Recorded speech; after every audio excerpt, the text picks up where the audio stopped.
Hello everybody, welcome in, it's me, a Slag Dog.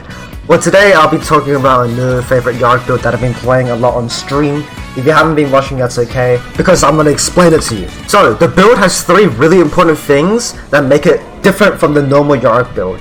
So first, you may already notice, is my runes. My runes is going first strike, approach velocity. Those are the two most important runes. So how the interaction works and why it's good in Yorick is, with approach velocity, you get increased movement speed towards any enemy champion that you impair. So whenever I land an E, I run extra fast at the enemy, right?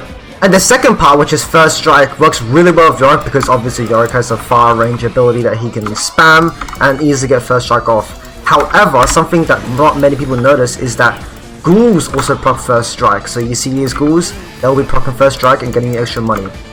From this, okay, realistically you're not gonna make $244, right? But you'll make a lot of money over time as you E and poke the enemy. And the second thing is approach velocity. So for those that know, approach velocity is just for any time you impair the enemy.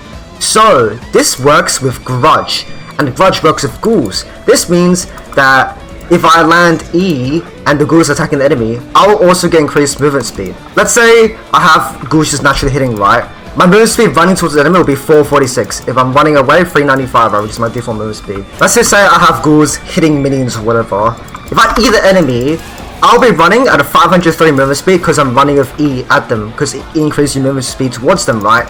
But also, after my E ends, I will still be running at the increased movement speed from approach velocity, which will make it so that I can just chase down the enemy really easily. Look how much distance, like let's see how far I am, right? And I just make the distance in a heartbeat. Land my W super easily, land my Q.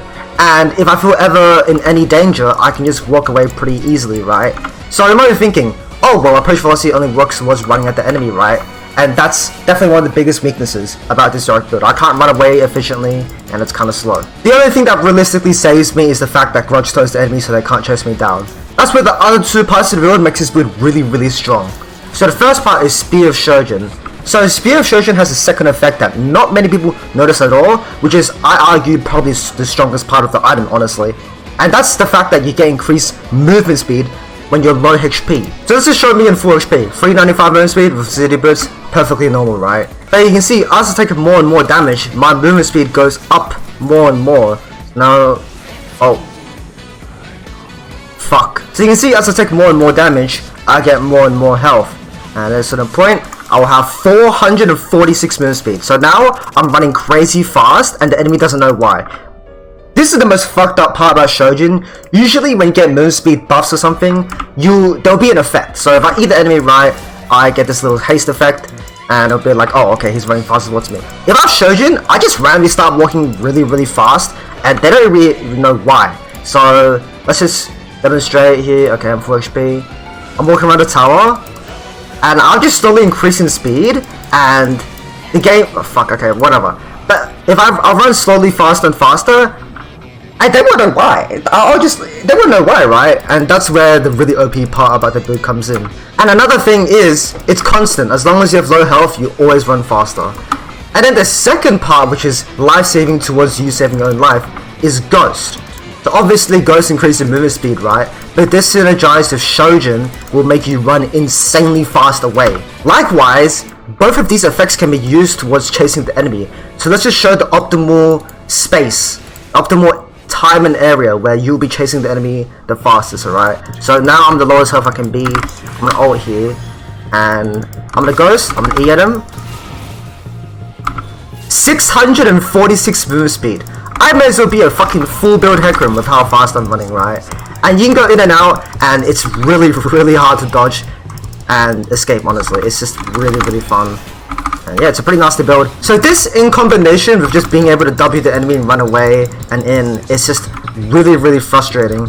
And it creates an entirely new style of Yorick build that it's just special, unique. So I talk about the differences between this and the standard Faulty and standard Bruiser. So standard Bruiser will run something like Conqueror Triumph, and you do a bit of meaty Qs and stuff, and you know, you just tank everything up. But the problem is, if you don't have a plan B, you go in, you can't get out really because Yorick has no escape, and also, although he is tanky, let's be honest, he has no durable defensive items and stuff like that. Now the problem with Faulty is the same as Bruiser, except you're much squishier, you can get in with Paralysis Claw, but you can't really get out. And that's always been the problem of Yorick. So with this new Yorick build where you can just vroom, vroom, right, then it's absolutely nasty. You can get in, get out, and it's super easy. It removes Yorick's main problem of getting kited and also being able to escape, and it just creates a new type of playstyle that I really, really enjoy. Having the option to pick your fights is an insanely powerful ability, and it is the sole reason why so many champions are honestly ST. For example, Camille can E out really, really far range, right? Echo, one of the strongest junglers right now. If he ever feels in danger, oh, I don't need a fighter, I just ult out. Champions with a lot of mobility have this option, and Yorick now having this option creates so much more potential. Oh, so the idea is there, you got the build, how should I play it? Well, like I explained, the way you should be playing this build should be you should play in a very kite heavy build and play around ghouls and baiting in Qs and stuff. So, I don't know if you see my videos, you can watch my videos. Something I like to do is I chase down the enemy with my E and Ghost, or if I'm ever fighting the enemy in a it's like a 1v2, 1v3 scenario, I just kite around, you know, run in and out, place my Qs, go run out, run back in, auto Q, and then get out. And I usually like doing this in a wave of minions, that way I can constantly renew my ghouls, and it's really, really great. If the enemy doesn't kill your ghouls, even better, you can just spam your E over and over again. Also, this is another part I completely didn't talk about.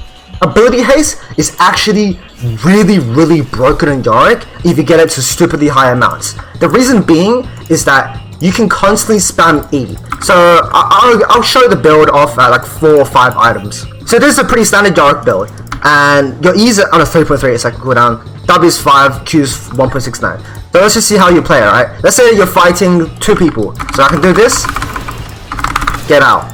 And I run back in, E this guy, ghouls will switch over, get out. Go back in, boom. All in the span of 10 seconds, or even less, right? I don't know, I have to watch back the footage. But the fact that you can constantly re-switch on targets with your E and W being on such short cooldown is incredibly powerful. So, if you watched my last video, which I highly suggest, I demonstrated in a team fight where I constantly go in and out and E the enemy, and the enemy can't even respond to it because I'm just so fast with Ghost, Shojin, everything. So usually this is the last build I like to go. So Ravenous Hydra first. The reason I go Ravenous Hydra is the fact that E works with Ravenous Hydra. It just means that you can spam, so I'll demonstrate. E, you can see it procs Ravenous Hydra. It doesn't do damage because it's bugged, but sometimes, most of the time it doesn't bug, right?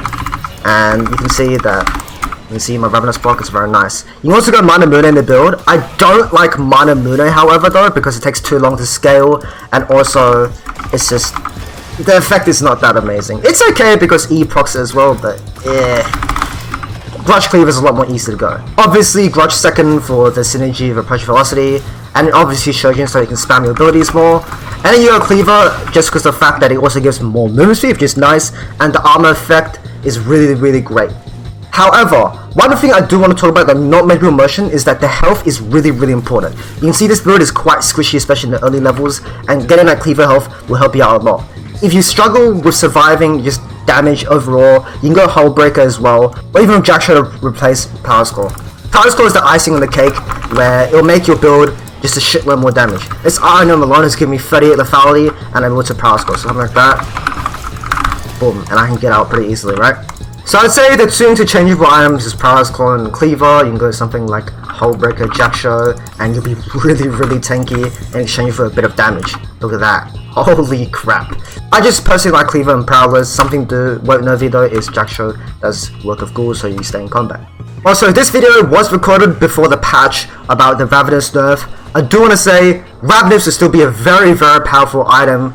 And I'll be completely honest, I can't predict its strength, but I can tell you that it'll be a very, very solid item in Yorick still, just because of the fact that it gives you so much wave clear, which is what Yorick sort of struggles in, because he has no AoE effectively. His E's kinda I'll tell you guys when the change comes out, and I'll throw out the verdict. But for now, keep on playing Ravenous Hydra. It's such a broken item, it's so fun. 85 AD in one item, giving Yorick insane wave clear. I don't even need to talk about it, it's just amazing.